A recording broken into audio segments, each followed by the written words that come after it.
Hey, welcome to Repair University OE Edition. We are thankful that you are back with us. We are also thankful to be inside this week because last week we were air sweating. conditioning. So we're very thankful to be in here for this. So glass show last week, and in fact, we're going to carry a little glass over into this. Yeah, there's a little. There's some Nissan glass stuff. Nissan Infinity. Yep. So we got every time we get on something, we just decide to kind of keep a theme going. So let's talk about Nissan. It is one of those cars that, just like most body shops, if you're not an OE specific, you're seeing Nissans. Mm-hmm. If you are just a general collision repair, you're seeing a lot of these, and you may be not doing some things right. So we're going to go through that real quick. Now, like always with all of the shows, there are 3 ways to get your data. Obviously, OE sites, which we believe is the best and most complete and accurate and up-to-date place to get your information. There are third-party sites available, such as OE One Stop or All Data or some of those. And then, well, the estimating systems, right? So we got Mitchell, we got CCC, all with repair data information, and Auditex coming up with some, and that they will be expanding on that. But for the purposes of what we do, we focus on 2 places. One, like we always said, I start every day. Every day RTS. RTS, yep. Every day, every estimate. So we've skipped through, like obviously you go to rts.icar.com. It gets you right where you need to go. You can choose OE information and then find the grill and emblem of the OE in which you seek. And it is going to bring you to this page. Now there's a lot of information on here. Mark, what are some of the things they're going to find on here? Well, if we just kind of jump through, so the first place to go, and we'll just kind of walk through a few of these, but the position statements. So position statements, and this is not just the salvage parts one and this and that. There's a lot of information that you would need to write an estimate. So you got to start there on the estimate. So if we just go through that, there's a whole bunch there. And there's a lot of information, and they're updated regularly. Therefore, just because you read it 6 months ago doesn't necessarily mean that you've read it the correct one. So in the upper right on these, there's a date that tells you what you got. Well, the position statement's obviously going to cover use of OEM parts, steel and aluminum wheel repair, which is basically the same as everyone has, bumper fascia replacement, which seems to be a new one with sonar or radar systems behind there. Obviously, the recalibration, they're calling it after a collision, which most companies are calling for some sort of post-repair. Collision or upset. Upset, yes, exactly. Jostle. Jostle. That's my favorite. Besides having the use of non-OEM parts, they also separated the knockoff imitation parts also with salvage parts. So they kind of make 2 different statements on that. Unibody structural repairs, obviously it's going to include that clipping thing, why we still have to have that, but we do. All-around camera, which Nissan has one of the more advanced systems. It started with Infiniti, where you can see off each one of the mirrors behind the car and actually a view above the vehicle, which is pretty cool for parking.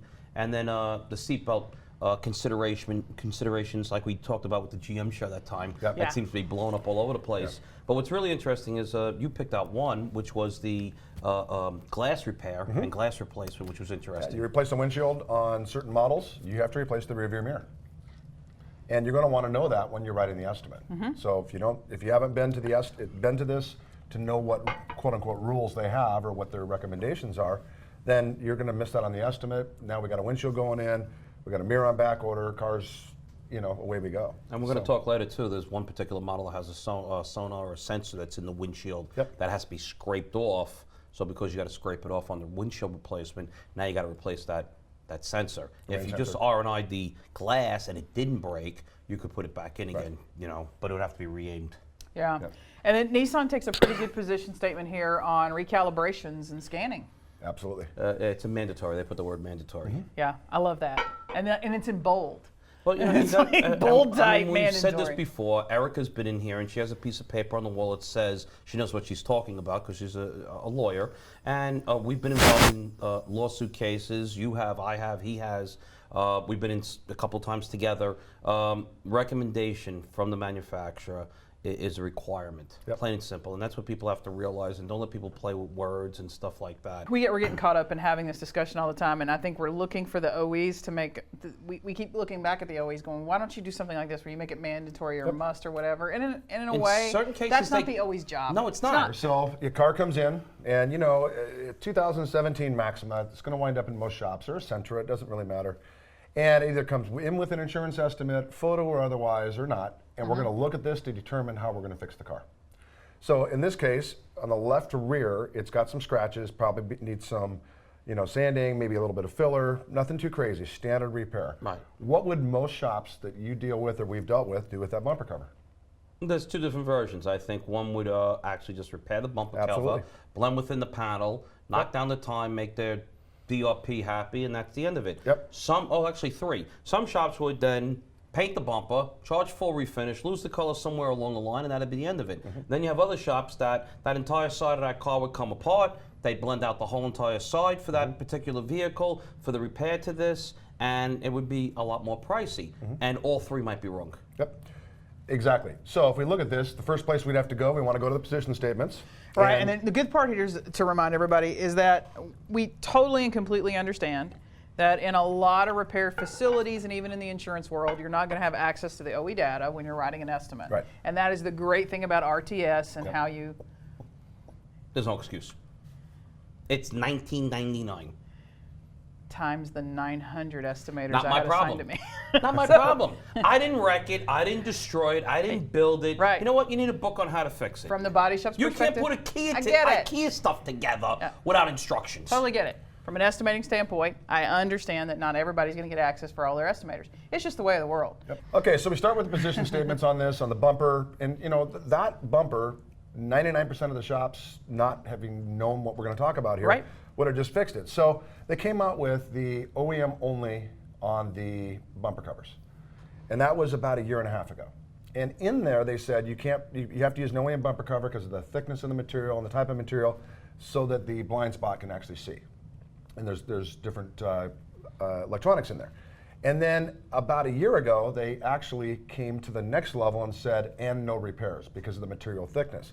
So using these two position statements, we're not fixing that bumper. Nope. That's a brand new OEM bumper cover for a scratch in the side. But the funny thing is that GM, about 2 months ago, came out with something very similar on this. Yep. And what's even funnier for the people that are not in the know, the people who don't work on those fancy schmancy German cars, that's been in Mercedes-Benz, Audi, for BMW, different procedures for their sensors and stuff. But really Mercedes-Benz, because they have the sonars on the back bumper, behind the quarter panels on the bumpers. It's been out there for, it's got to be maybe 12 years, 10, 12 years. Right. It's been out with Mercedes-Benz. And now it's coming to, once again, the mass-produced cars. Yeah. And it's becoming an issue because it goes back to reading. Yep. Nobody wants to read. Yep. Well, we did a couple different things. I mean, so, Mercedes has a no, Nissan has a no, Toyota has a no now, General Motors now has a no, Audi has a no. We're starting to go to no. Unless you can say, Yep. 24 centimeters Yes, within the like that, sensor, or so it's. And there's a reason. It's not just because they want to sell bumper covers, Right. which is an argument I got levied against me at NACE over this issue when we talked about it for General Motors. So the last issue of, I think, CH&N, we told the story. I put it on LinkedIn. Everybody went nuts that I said don't fix General Motors bumper covers. And the bottom line, if GM says no, it's a no, right? I don't care. Doesn't matter what I think. Doesn't matter what I think I know. Unless I'm willing to invest hundreds of millions of dollars into research, it's a no. So the point is that we got away from the little sensors and the little holes in the bumper covers, and everybody wanted a more aesthetic view, and now everything's seeing through it. Everything's under the bumper, so it's got to look through it. The bumper cover has become a lens, very similar to how the windshields have become a lens. And so even the smallest of difference, which NASTA proved on the Honda windshield case, even the smallest amount of variances of differences changes how that lens and the camera sees each other. So I got approached about aftermarket parts and being against aftermarket bumper covers, and my bottom line is I just pulled up the recall list. And it's like, if the bumper is the same, if it is as good, if it has been tested, if you know that it's fine, then why 6 months later down the road do I get recall lists on these parts? Let's think about restraint systems, right? So we kind of opened up this can of worms when we did the blueprinting show. Larry, 6 years ago, you and I did a seatbelt show. Yes. And I find it ironic that I had people scratching their head and looking at me like, what are you talking about? Who does this? That's ridiculous. No one's paying for that. And now everyone seems to be jumping all over it. I mean, because Mark said it. Me, it doesn't matter what I say. But Mark came out, and everyone, oh. Well, I think it was one of those things where, here's the bottom line. Supplemental restraint systems are not airbags. They are a system that work together through a system of codes and computer, and it starts with a seatbelt. Is that person seatbelted in? How much do they weigh? Right. How fast can I deploy the seatbelt tensioner? Therefore, how fast do I need to deploy the airbags? And it's also seats, too. The And seats are designed to seats break. are part of and- that. Exactly. Steering columns are meant to, Sure. collapse and move, or you also got to check the knee bolsters. Yep. Because you can shift in the seat, or and it can be an issue. So since, I'd say the early 2000s, we were supposed to scan every car, and we weren't doing that right. But oh wait, since about 1996, you were supposed to do all these seatbelt tests. And we weren't doing that. Folks, if we can't test seatbelts, then we have no right to be scanning cars. Correct. We haven't earned the right to step up and protect the customer. No one wants to back me on pre-measuring. And vehicles. pre-measuring, I've yeah. been talking about this since 2001. Larry, just give it about 10 years. Yeah, Yeah. we'll catch We'll get up. there. We'll get We're there. gonna jump. The scanning thing's fun. And it won't mean anything. Then Mark will come out and go, "Oh, you really pre-measure a car." Yeah, but I mean, Nissan really. I mean, and we'll dig in deeper. But to my knowledge, and if I'm wrong, please somebody send it to me. Nissan's one of the only OEs that has a position statement on seatbelts, while all of the other OEs have it in their repair manual. Yep. What you're supposed to be doing with seatbelts. I think you might be right on that one. And they have a very similar process of other companies with checking the seatbelts and the airbag systems, or what they call after a collision inspection, of your airbag systems and stuff like that. So if you're an estimator and you're wondering about charges that should be on your estimate in your blueprinting process, which remember, your estimate is the roadmap for the repair. If it's not on the estimate, you didn't do it. We're not going to go to court later, and you're going to tell me about your seatbelt testing procedures if they're not on there. Right. But I haven't met an OE yet that doesn't have a post-collision seatbelt testing routine, and Nissan has one, Mark. Nissan's got it, absolutely. So they jump in and they're talking about what needs to be replaced, what needs to be checked all the way through, and it's fairly extensive. It's just like General Motors. We went through that ad nauseum on the show, but we're right here. So they got it for the front, they got it for the side, the rollover, and bottom line is that there are certain circumstances where you're just going to have to replace them. So you have to check every seatbelt that was being worn. If there's any damage to this thing, it doesn't go correctly, the mounting area needs to be replaced. And again, just like with a lot of OEs, it really doesn't have anything to do with bag deployment. So a lot of times we start thinking about seatbelts as soon as we see a bag deployment. But remember that seatbelt is the first in the series of issues.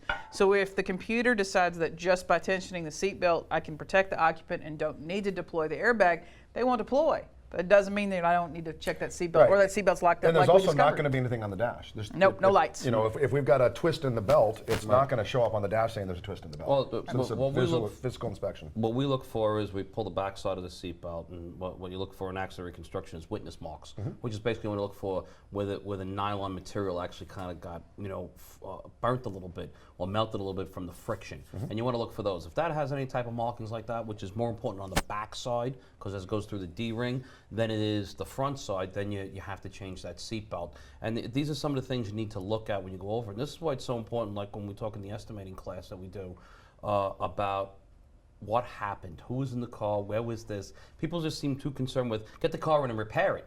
No. What were the circumstances? Were you on ice? Were you on dry pavement? Were you on sand? Car reacts differently on those types of pavements depending on the coefficient of friction. But who was sitting in the car? Did you have baby seats in the car? Did you have, maybe they took out the baby seats when they were at the house. Hey, look, you got to change those. Or, I had 3 passengers. How big were the passengers? Well, it was my 14-year-old daughter. How much does she weigh? About 60 pounds, 70 pounds. Or my husband. My husband's, he's 6'5" and 300 pounds. Okay, wait a second. We really got to check out that seat. Different conversation. Yeah, he could have twisted that pillar or something like that. You'd be shocked. Well, that's exact scenario we had in the Chevy, right? We did not have bag deployments, but we had a rather large driver, and we had a locked-up seatbelt. We did. Yes. So by checking that, we knew that. I appreciate our software companies running these reports and telling me how many scans are on an estimate last year compared to this, and scanning's up 1%. Run me a seatbelt report. Yeah.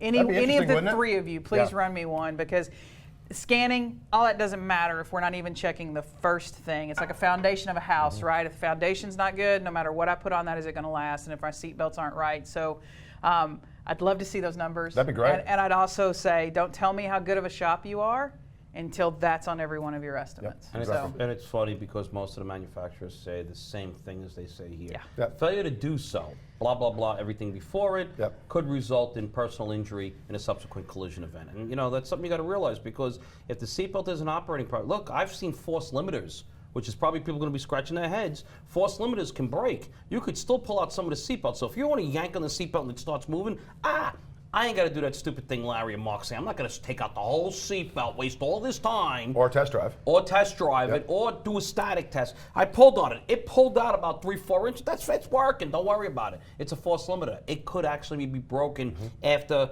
10 inches of movement. Yep. And it's already broken. Yep. So this is the important thing you have to realize. Some of those motorized ones will move a little bit and they don't retract backwards properly because it's got an electronic, like a reverse drill in a way that will tighten up the seatbelt for you. That might have broken in the collision. So these are why you have to pull the seatbelt all the way out, let it all the way back in.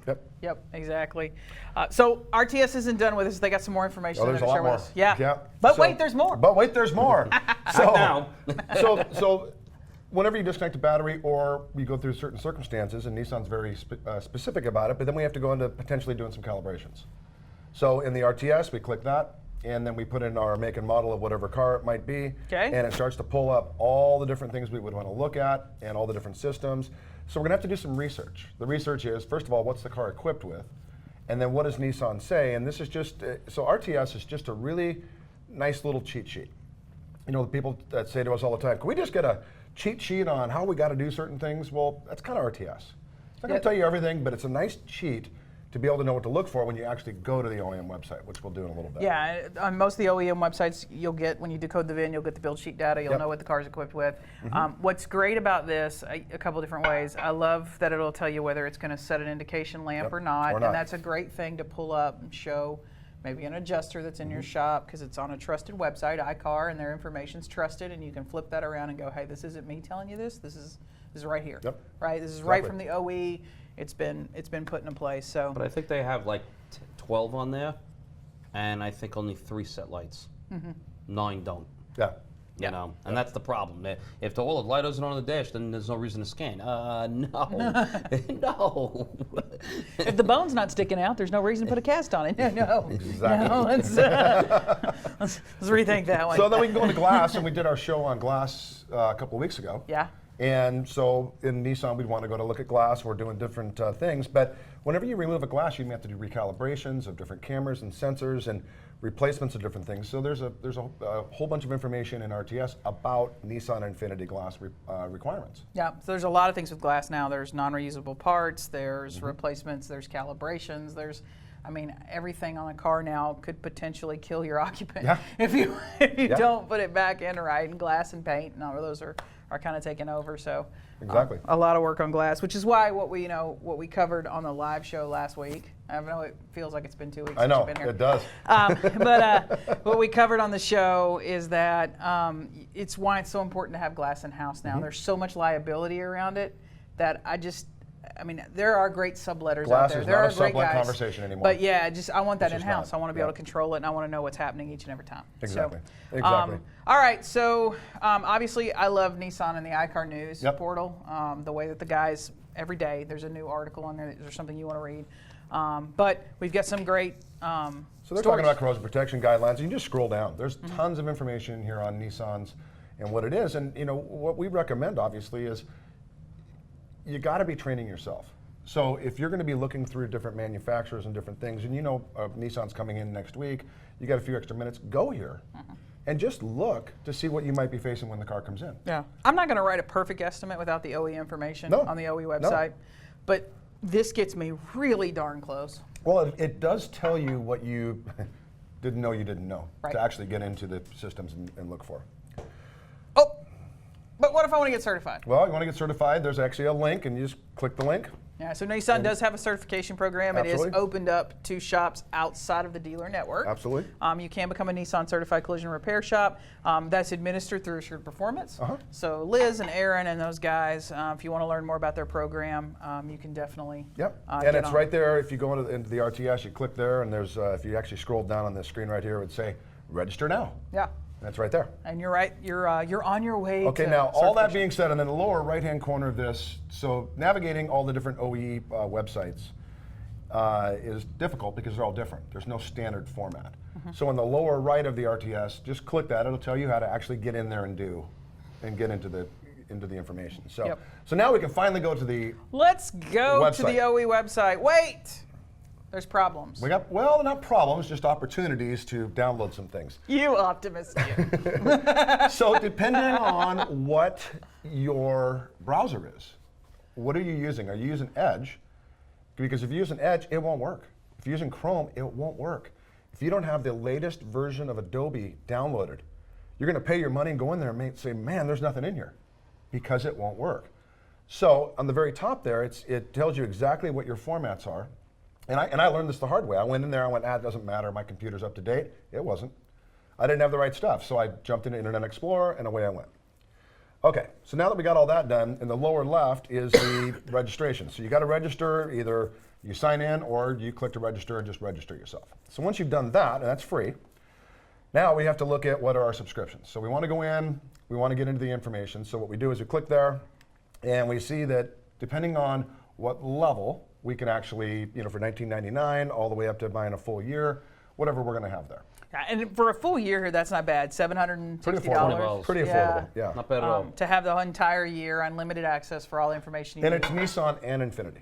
So it's not, they're not separate. Yeah. Yeah. So when you go into you go in and purchase that, you get both brands. Yeah, if you're doing 2 a month, it's worth it just to buy Exactly. the whole year and have it Yep. there. Yep. So we make our decision, we give them our little credit card, and Yep. then we're off and running? Yep. Well, now there's some more information here. So on the right-hand side. But wait, there's not more. Well, one of the things about doing these shows is to kind of show you kind of what's in there in these websites. Because you're paying for it, but you're paying for a lot more than just where do you section that frame rail. You gotta understand the car that you're actually working with. So down the right-hand side, you can see there's like what's new and different things. So we'll just pick out a couple of those. So how about technical training? People go, wow, I really wish I got more training on this. So you click that and boom, here's all your videos and different things. E-learning, there's different scenarios you can jump into. So if you think about it, the amount of money that you're spending, the $700 and some odd for a year, that includes training. That's actually a pretty good deal. And there's a lot of stuff in here we could, spend all day in here, but we're not going to. No, So but we're not. But I will say this, if you're a trainer for a small MSO or even a large MSO, this is a great place to come, get some information, and then when it's your time to do the Wednesday lunch and learn or whatever, use this information. Yep. And it's well done. The information is well done. Okay, so let's pick another one like the recalls. Plug in a VIN, tell you what's recall. Obviously with the airbag, Takata stuff, and different things are going on with the car. You might want to check that. And then we can jump into the publications. So now publications, now we're starting to get closer to looking into how we're going to fix this car, what's actually in here. So now if we go down here, we got the Tech Talk. Tech Talk is a publication that comes out, and what is there, 60, 70 pages in that one quarterly thing. Yep. So tons of information that's sitting in there. Yeah, with all of our OEs, people often criticize. In fact, it happened at the last CIC. And you were sitting behind me, and I think like 4 people had to put their hand on my shoulder to get me to sit down. Because somebody stood up, walked up to the mic, and criticized General Motors. He was on the panel going, if you really wanted people to fix your cars, you'd make your information more available. And I'm like, how could they possibly pretty available. make this information any more available than what they do now? But these are fantastic. And the one thing about Nissan, which is different than a lot of the other manufacturers, is they've included the electronic stuff in the same portal. So, and we're going to talk a little bit more about this, but our worlds of mechanical and body are clashing now. So you really got to have them both together rather than having one over here and one over here. So they've done a really great job of putting it all together. And you got to read. I mean, like Larry says, you have to read. I have some friends that are physicians and surgeons and some that are lawyers, and they read constantly, whether it's the medical journal or whatever magazine that comes to their office every month, and they're reading it to stay constantly on top of their field. They don't go to medical school and go, well, because I did 3 back surgeries yesterday, I'll be good forever. I'm learning as I'm doing it, right? They're constantly educating themselves and updating on what's out there, and if we're professionals, that's what we got to do too. Yeah. The biggest thing that the shops can do is to go to the OEM repair websites, see what's there for free. When you do pay, look up some of this information, read the iCar RTS, read Repair-Driven News because it gives you technical information, not sensationalism or ads, which a lot of the magazines in our industry really aren't news magazines at all. They're advertisements in many cases. And press release. And press publishing release, places, you know, yeah. and they republish stuff, or a lot of times it's a, what I start to see now in a lot of the magazines, it's an ad/article. So, you know, I make, I don't know, I'm selling a tool that makes plastic clips. I'm making something up. And I write an article on how you can make these plastic clips when really I'm You're selling a advertising tool. your company, yeah. So it's an advertisement, you know, Advertorial. anyway. And it's not really a news magazine or a Right. trade industry magazine that's teaching you, no, it's more just they're just trying to make their ads. And I understand they want to make money. These here, like this Tech Talk or the GM magazine or the Toyota Pros, that's a magazine from the company that's going to tell you repair information. Repair-Driven News is also very good at reporting the news. You know, yes, they don't give you opinions like news programs do. They just report what's been given to them and stuff like that, which that's where you want to look at and read every day, along with the iCar RTS stuff. You kind of have to, so for you shop owners out there, and even for you insurance people, I mean, I had regions, so I was a local claims manager, I was a regional manager, I was a national manager, and we would have meetings with adjusters, and you have to come in with some interesting material every now and then. These are great material. Make those aha moments part of your everyday learning process. When you learn something on a car, your next morning staff meeting, if Larry's the tech on that car and he learned something, Larry should be giving a short presentation. Here's what I just learned today fixing this Well, and car. we're also in the era where consumers will actually go to these websites. They'll pay the $20 to learn everything there is to know about fixing their car, and they're going to walk in and they're going to know more about fixing their car than you. Can you imagine trying to fix Larry's car? No. Yeah, so, all right, so the magazines are there, but Mark, I've got a car in my stall. You Can do. we get to We fixing got to the get car? there at some point, right? Okay. Okay, so there's the service, and then there's the body repair manual, and they're different. Now, service information is for the newer cars, and the body repair manual is for the older cars. And I didn't know exactly where the break was, because depending on which cars I looked up, so I might go into take like a 2013 Sentra, and I put in for service information, and there's nothing there, and I'm like, okay, well, Nissan has nothing. No, it's actually under the body repair manual. But if I go to 2017 Maxima, it's actually in the service information. So it depends on where it is. So you may have to check which one in both of them. But, and so we start going through them. So let's just put it in for a 17 Maxima. And as soon as I click it in, it's going to, the lower left, they're giving me a little legend. And it says that there is it's got an eye, and the eye tells me that I can actually view something online. If it's got an eye with a red slash through it, it means I didn't pay my subscription. Uh-oh. And Hey, then Mark, the next one, I see a thing there. and then the next one down is a CD. I could actually buy it on CD. So if you look at it there, I got an eye. I can click it, and this is what pulls up. So now on the left-hand side is a ton of information, and it basically you click it, and then a bunch more stuff drops down. You click it, and away you go. Duh. So now this is the PDF format. All right, so in the HTML format for the new cars, I'm going to be doing those drop downs very similar to like every other OE we've done all the time, just no numbers, right? So it's Correct. not like 473 is always doors or whatever. Okay, awesome. So this is the ESM, Electronic Service Manual. Okay, now this here is a PDF base. Wow. So it depends on where your years are, and going forward, it's all going to be HTML. But the stuff going backwards, when it was PDF, this is what you get. And it's a navigatable, it's probably not even a word, but it is a PDF that you can you click just the scroll sections. through. Yeah, absolutely. Yeah, so I'm not just like trying to get through 500 pages. No, Exactly. And And then then you on can do the side one. You can click on hyperlinks that you don't see. Yeah, so you just go on the left-hand side and find what you want, and then it goes to that place, in there. So just general information. That's a good place to start. And like when we did some of the other shows, the Volkswagen, we had the 92-page document, general information on body repair. Well, here's Nissan's. We click that. So next screen.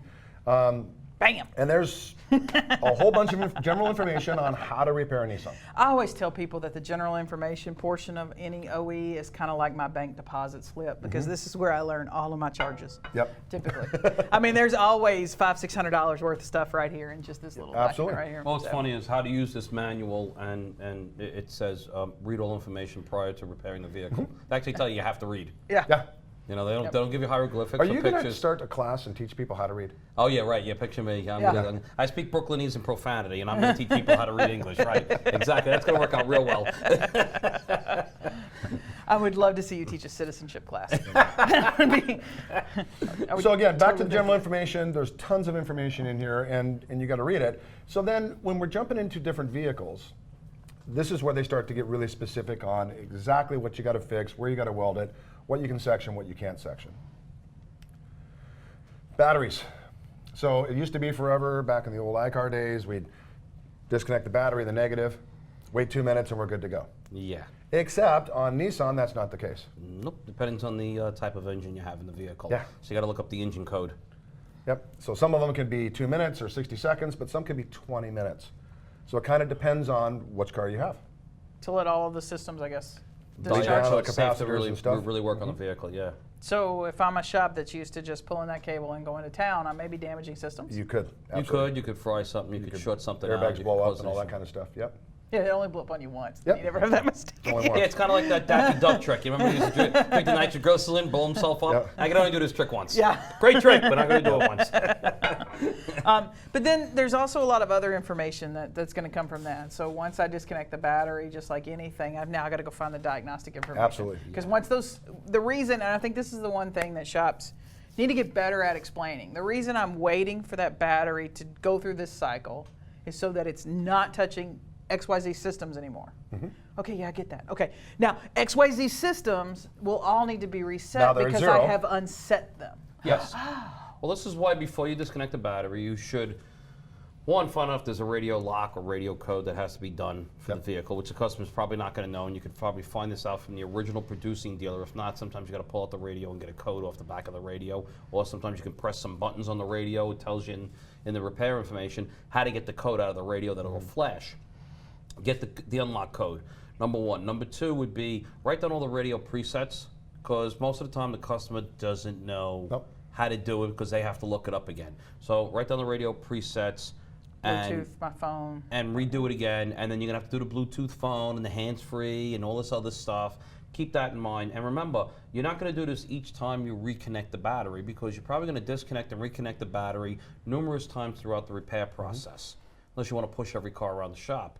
Once you're completely done with the car and the car's been test driven, then after the test drive, then you would reset everything, and the only thing left to do is, and I see so many shops do this, oh, here's your keys, you paid, there's your car outside. Yep. No, go walk the customer around the car, show them the car, and say, hey, look, I'm gonna show you the car, just do me a favor, come on, let's get in the car, let's go back over your voice commands and your Bluetooth phone and stuff, let's just make sure that's working properly. Let me reconnect your phone. Sometimes it'll automatically do it, Well, sometimes you gotta relearn it. There's a lot of stuff. I mean, so besides, we learned on the Armada show 2 years ago when we did that post-repair inspection, and Jake was here then.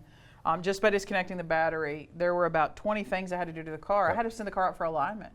I had to recalibrate all the computers and the cameras, the front and back cameras. And the windows, the automatic window down feature, the anti-pinch, so the kid doesn't get his head caught. I mean, all that stuff's got to be redone. And a good thing, playing around the battery. part of this, when you know as an estimator, when I'm intaking that car, whether it's that initial interview with the customer, and I've got a pretty good idea this is going to be part of my repair process, I just had the advantage of spending some time at the Genius Bar in BMW. Going over sales. And this isn't just when they're selling a 7 Series, but there's a salesman / genius who goes out in the parking lot and sets everything up for you. Where you want your memory seats, how do you want your steering wheel to be, what radio stations do you want, which phones am I connecting to it, which one of those phones will be primary phone 1 and 2. That way, if you're both in the car together, it knows who's supposed to be superior numero uno to the system. And then they go driving with these people, and these here at this BMW dealership, I can't speak for all of them, but they went home and they programmed my car to my garage door so that it would work with my. I didn't do any of that. So if I had, Well, you're not capable of doing it anyway, but but I'm not too bad. Yeah. I can play Tetris. But if I picked my car up from the shop and went home, I'd be in my driveway going. Yep. And it worked before you It dropped worked it off. before I dropped it off. Yep. Damn well, it. that's because they don't have automatic doors for barns. That's why. They do. They do have a. They No, do? no, it slides. It doesn't have to. It just slides. We'll get you out there. Oh, with the weight on the side. No, it's on a You track. know, and It's on that- a track system with a couple pulleys. It just slides this way. With a donkey at the end? No. I got a horse for that, I Larry. got a horse for that. That's a fancy fault. Pulls a BMW right in. Exactly. You park next to the hay or next to the feed? No, to the feed, because it's cleaner than the hay stall. And I park it right next to my German horse. With my German dog. All right, well, we learned some more in the general repair procedures when you go through, and this one is really interesting. Well, and I was basically going through the website, and I was just clicking this and clicking this and clicking that. I just, I basically spent 8 hours clicking just to see what was in there, and I didn't get through all of it, so I'm going to do some more clicking later. But body filler. So body filler, when they put when they actually build the car, and then now we've ground some of that stuff off, the corrosion protection that's in there. Exactly. They want us to put a chemical conversion coating under the plastic filler. Now, that's not that different than what Toyota said a long time ago and all that, but what we have in our industry is epoxy. So how many shops are taking plastic filler and putting it direct bare to metal when Nissan says we got to have conversion coating in there? Right. And you have to really read through the information to realize conversion coating is not an acid etch or anything. Right. It is an epoxy coating that they're talking about. Yep. I think sometimes, like I've said before, especially with the Germans, it's a translation issue. They don't have the same words to mean the same things in certain cases, although they call something different what it is. So that is actually their epoxy primer that you want you to put on, or the factory e-coat, duplication that we can do on the outside. And that's what they want you to put back on there. Yeah, and they're very specific about it, as you can see. Yep. And I guess in all my years of using, filler, and there are some great, what people call direct to metal fillers out there, and they're fantastic, and they are designed, they have all the chemical compounds, it's great stuff. The reason for failure is not because of the product. The reason for failure is application by the technician, right? I don't know how many times we can yell and scream about that very, very tight, thin skim coat as your first application, right? Because I want to get it right into everything, right? I don't want to leave anything exposed. And you still go out and you still see a tech whipping up about this much on a board, and then he just trowels it in. Cardboard. That's not tight. I still see cardboard being used and stuff like that. I mean, like they have anti-corrosion protected pre-coated layer. Well, that's actually the factory electrode deposition primer, or E-coat. That's what they're calling it. So you can see it's been completely scraped away or sanded away down to bare metal. And I guess the dent is left there so that they can show you where the dent was. And they're trying to show you the layers and filling it in. And you notice that the epoxy primer overcoats onto the feather edged or the sanded area, it's on the OEM paint. Onto the OEM paint. And that's what they want you to do. They want to make sure you really lock that in. Complete barrier. Yeah, never get your filler out over the broken edge of the paint, because that styrene's you will have repair mapping if you did that. And so I think if I could have Sean Collins or Dennis Kishner, the guys up at the 3M training lab, do all of my mud work, I'd be perfectly happy without epoxy down. But there is a growing case to be made for epoxy before filler now. Toyota may be ahead of its time when it made that announcement, but it's just. Well, you're going to remember back in the 90s or the 80s with Chrysler was zinc chromate. They said put zinc chromate down, then put the filler down. Now, in the 80s, the plastic filler wasn't where it's at today. Where it's at today, right? Right. Yeah. No, the advancements, like I said, some of the advancements, what's out there chemically is fantastic. It's not the product; it's the technician, and that technician error, which is the same reason OEs are going to more cold fusion methods. We're riveting and we're bonding more than we were before. Because they're mixing the stuff incorrectly in the wrong ratio. They're mixing it on the wrong type of material, and they're adding honey. In colder climates, and it's like, if you added honey to it, and like I even made a joke to somebody one time. I said, "Why don't you just mix the epoxy primer?" Oh, that's stupid. That won't work. Oh, but mixing honey and putting more hardener in it, that works. Or heating it up with a heat gun because the shop's freezing cold. Well, I gotta get going. That doesn't kick it any which way. Now, just to be clear, you keep saying honey. That's not the stuff that you buy at the grocery store. It's actually a product. Oh, it's not putting honey in there. It makes it sticky. It stays on the panel. I just don't want somebody going to grab their little honey bear thing going. That might work just as well. So satellite sensors. Satellite sensors are all over the car. So in this case, they're talking about these being in the doors. Many vehicle makers have satellite sensors, which means they have sensors that are all in different places all over the car for sensing for the airbag deployments, rollovers, etc. So on the Nissans, they talk about where they put them inside of the doors. So when you get a side impact, it starts to sense and deploy, and this is all yellow wiring. So you might not think you're working with an airbag system. in replacing a door, or pulling off an interior trim panel or a mirror or something like that. But you actually are, in some cases, going to be playing with an airbag restraint system if you're just repairing a door. What I've noticed over the last few years, a lot of the companies have removed the side sensors or the satellite sensors on the side of the vehicle from the A, B, and C pillars. And now they're putting them, a lot of times it stays in the B pillar, but the A pillar one, now down by the kick panel usually, now is moving inside the door. Yep. The C pillar one might stay, but they've added a third one or in the back area, or a fourth sensor into the door. And this is, a lot of them are pressure sensors.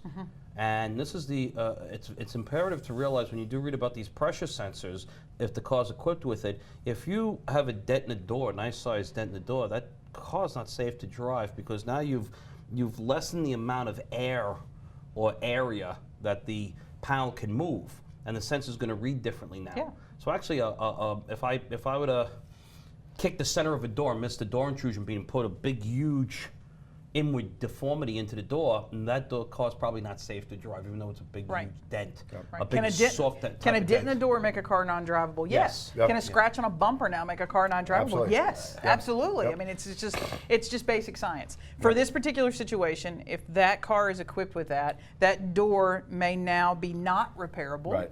Or if it is repairable, it's going to have to come off the car, get completely stripped down to the shell, go on a stand, and be worked on that way. Yep. So now I'm taking the door off, and I'm gutting it. I'm doing all these things for what I wrote as a 2.5-hour dent. Yep. Yes. Yep. And it depends on every car. Oh, and by the way, I'm disconnecting the SRS system, which means Exactly. now I'm going to go through all these recalibrations and everything. But I thought it was a 2-hour dent. This is what. The 2-hour dent in the door is now a battery disconnect, a whole bunch of recalibrations, and SRS. And these are the situations where I really want to take on artificial intelligence and estimating.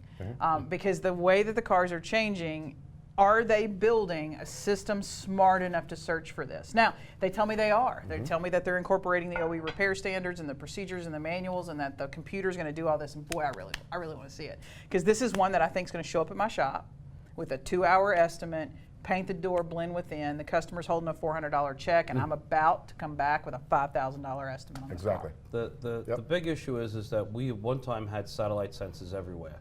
So I kind of made that joke about, becoming satellite TV, because people knew about it. And iCar used to teach it. Then it went away to self-sensing, one single point sensing. Single point, yep. And that stayed around for a while, because that's all this thing had to do, because it only had to control 6 airbags maybe, 7 airbags with a knee airbag.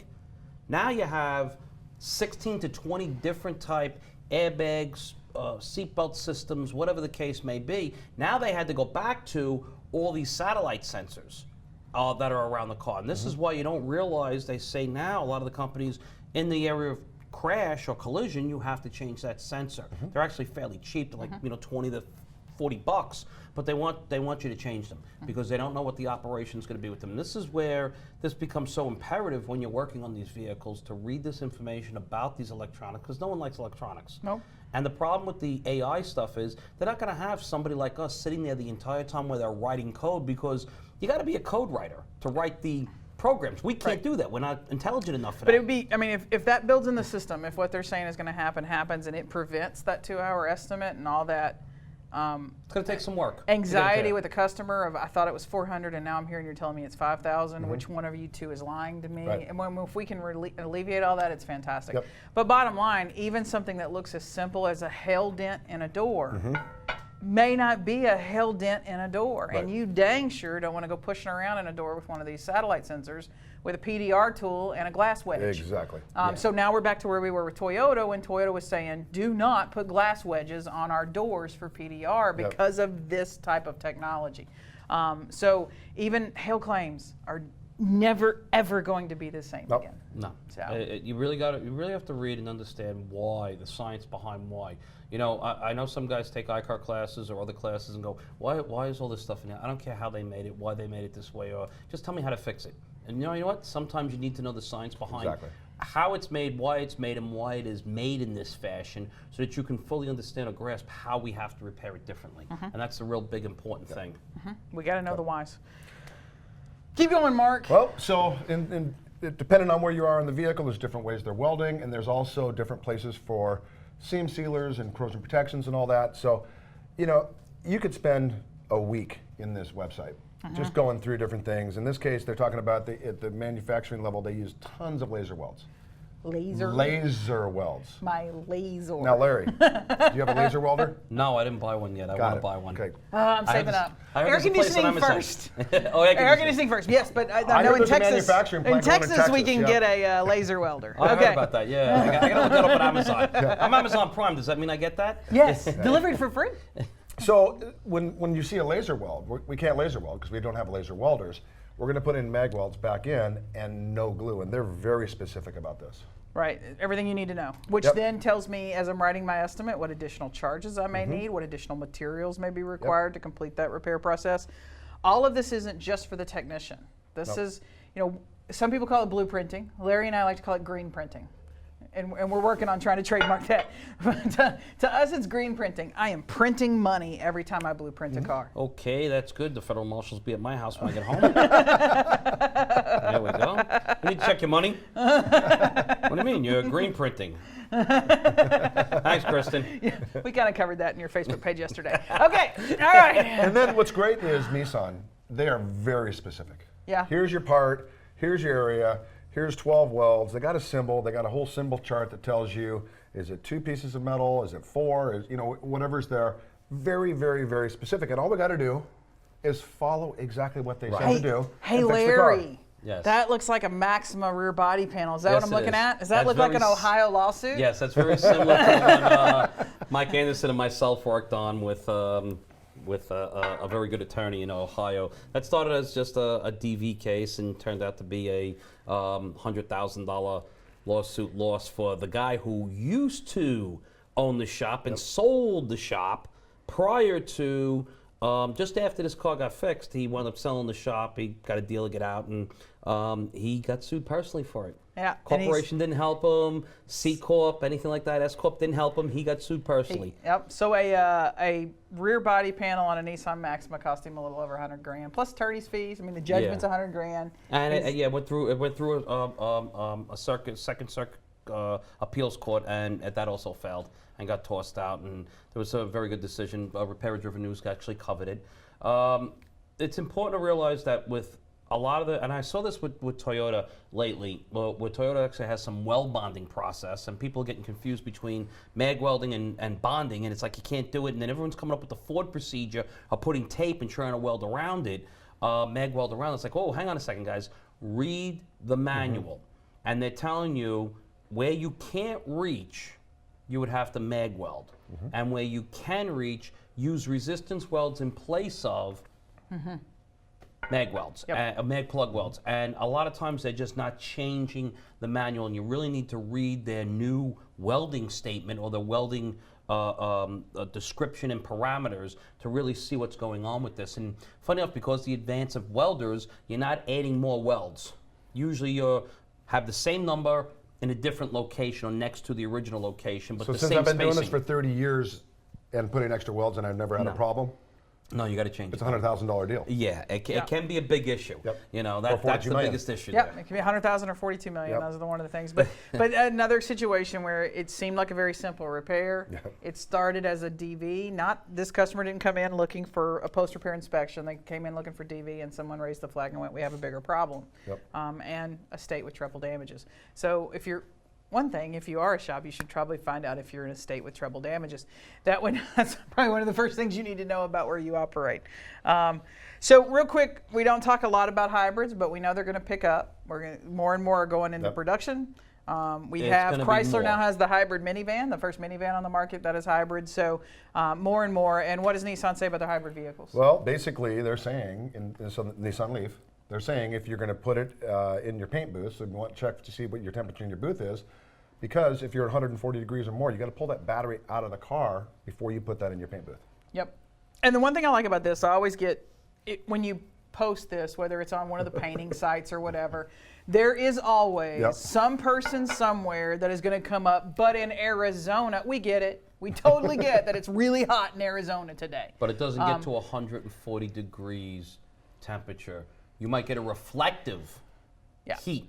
Okay, because remember, you got to check a non-contact thermometer for emissivity, which is basically if I measure a reflective panel, such as something that's black, versus a bare metal panel that's not going to be as reflective, it actually equals the same temperature. Because a lot of times you'll get the heat of the temperature and the reflection of the temperature, so you're getting it, expanded upon the temperature, so it's actually an incorrect number. Right. So that's why it's important to get that. Yes, it's super hot, but remember our body temperature, 96 point. 98. Excuse me, 98.6 to like 99. Some people run, as your average temperature and stuff. So you touch something that's 96 or 95 degrees, it's a little bit cooler in your body. You touch something at 100 degrees, it's very hot to you. 105, you'll start leaving a real light burn on yourself. So you got to realize the temperature doesn't get that way. Inside the car might get a little bit hotter, but still not to 140 degrees. Right. The bottom line is they have that for a reason. There's something that they've tested that they know that's going to happen. Don't try to be a meteorologist and then make yourself give an excuse for why you're not following something, because as soon as something goes wrong on that car, we're coming back to you for it. Older Yeah, boots. it just says, it's really simple. Take it out. All we have to do is read and follow what it says. But what does your booth run at now? And if you got an older booth, you're probably nowhere near where you're supposed to be. That's why you do the double baking, and the car never seems to dry. The newer boots, yes, you're probably running at 130, 140 degrees. But it's 140 and below. So if you're running at 140, you're okay. It's above 140. And you we're gotta starting watch to the see newer boots like that. As coatings become, so I love to talk about coatings and the role it plays now in our safety. So as the reflectivity of coatings becomes more and more important to autonomous vehicles, and the more and more battery EV style cars, you have, like just recently PPG announced a partnership with Ferrari, where they are now having almost a very extremely low temp process for clear coat in the factory. So saving a ton of money on heat and bills and all that. But that technology is coming not just because Ferrari wanted to be able to save a little bit on their electric or gas bill. That technology is coming because of what we're experiencing in the field it's the greenhouse emissions and everything like that. And that stupid thing that they just did with Ferrari might take 5 years to hit other companies. Right. Might take 20 years before it hits us. Yeah. Because remember, the paint is baked differently and done differently. So by the time they get that chemical down to our level for our usage, it might be a few years. I think it's going to be coming way quicker just because, we've always had our no-bake clears. We've had our flash tend to dry basic clears, and that's great for been small repairs. It's never been good for when I've had to do multiple panels. But the paint companies are getting there, and it's in response to this. Again, this isn't new. We've had EV requirements on temp to bake since, 15 years now, probably? Yeah, well, when the Toyota Prius came out, Toyota right. Prius first came out, and then right after that, almost instantaneously, the Insight came out, Insight, and they had a big issue with that. And then basically everyone's either bought either one of the two versions. No one's done their own R&D for that. They've either copied one or the other and took some of that information. But it's everything now. It's the plastic, it's the metal, it's the paint, it's the glass. Everything on a car is critical to the operation and safety of occupants. I have a new Dodge Durango that I recently leased, and it's got all the bells and whistles. And it's funny because New York is always being construction, and right now when I drive every day out to Long Island, we have one lane that's locked up. Just one by itself, and 2 lanes on the other side because they're widening the highway and they're fixing a bridge and stuff like that. And when I drive through there, every single time I drive through the single lane, which I try to avoid just single cars alone, because they got these Jersey barriers, which are the newer ones, they're higher. They're almost like at below the mirror area to prevent you from flipping over either side or going into cross traffic. Somebody in your blind spot? Well, no, the blind spot system shuts down because it's too long. Now, when I'm constantly stuck in traffic in New York City, you know that, and the blind spot detectors will be on, but it can see around them or get the reflectiveness, I guess, of the cars or whatever it's reading. But when I'm through the concrete, the system shuts down. It's on too long because it's reading solid constantly on the concrete walls. And, you have they're probably 5.5 foot wide lanes, not the full 6 foot, but the 5.5 foot with lines, and it's just coming up. So this is just driving down on a concrete roadway with a car with all the added systems in it. You'd be shocked. Now, we've talked about this before. I've had snow that's gotten on the front of my thing, and obviously nothing works. You get a warning wipe light. it off. Yep. So now you're talking in a body shop area where you could put too much paint. So I have a concrete that's bouncing back the reflectiveness or the reading of this sonar that's in my car, or however it's reading, or the radar, and I have snow that has an issue, which many people understand that are in the Northeast or the northern part of the country. But now you have a car that comes into your shop, and all you're going to do is going to paint it.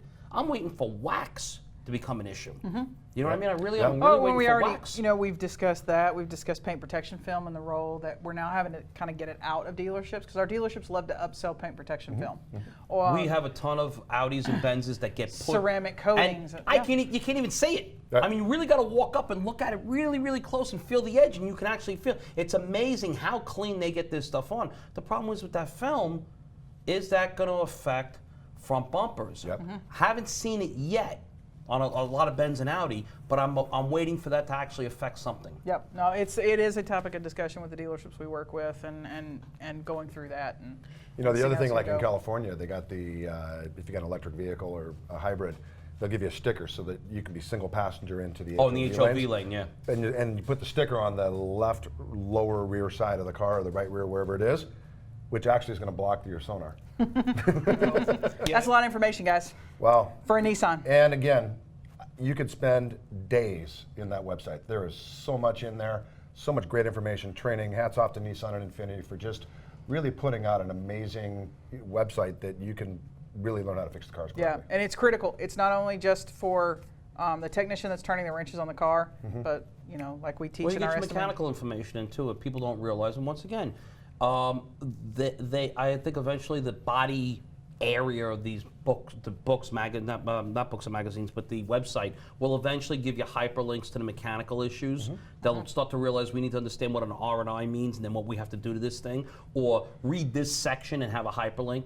Right now, as it stands, until they actually have that on there in parentheses or an asterisk or a pound sign that tells you you have to go look at, if it's got an ADS system, go look at the mechanical section or electronic features or whatever the case is. Find out what the R&R procedure is for the relearning and everything, and find out, oh no, you could just replace this, this, and this and just plug it in, it's plug and play. Or you have to re-aim it somehow with a wheel line machine and a targeting or whatever the case is. It's important. There's a lot of work in there. We talk about that often in service manuals. I am never really R&Ing anything in service. I'm taking it off and replacing it, but Right. the same relearn, reprocesses apply there. Yep. That's Either way. sometimes a discussion you have to have with an adjuster because they're like, but you didn't replace it.